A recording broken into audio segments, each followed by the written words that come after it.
I'm your MSU neighborhood reporter, Colin Jankowski. President Donald Trump recently signed an executive order that requires federal funding to be pulled from public broadcasters, just like WKAR here in East Lansing. Tuesday night, neighbors gathered here at WKAR studios to talk about what that could mean for our community.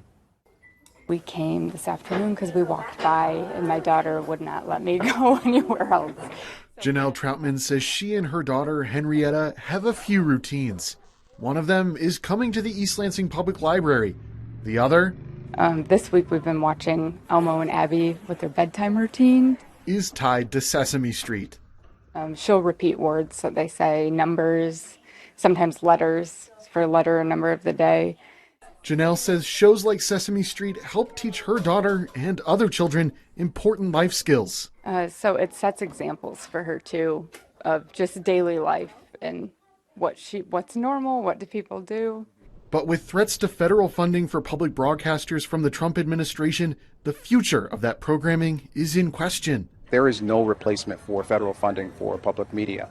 Sean Turner is the general manager of WKAR, which broadcasts PBS programming on TV and NPR on the radio here in our neighborhoods. But he says the work they do goes beyond what's on the air. We hand out, 11,000 reading kits every year.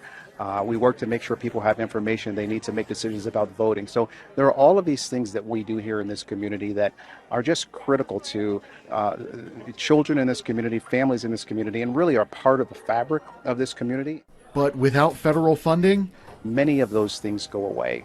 We do want to be clear, there are some question marks with the executive order. The Corporation for Public Broadcasting sends money to public broadcasters and says Congress directly authorized the organization to be a private nonprofit and decides on how much money it receives. So there's a debate about whether or not President Trump can stop the payments on his own.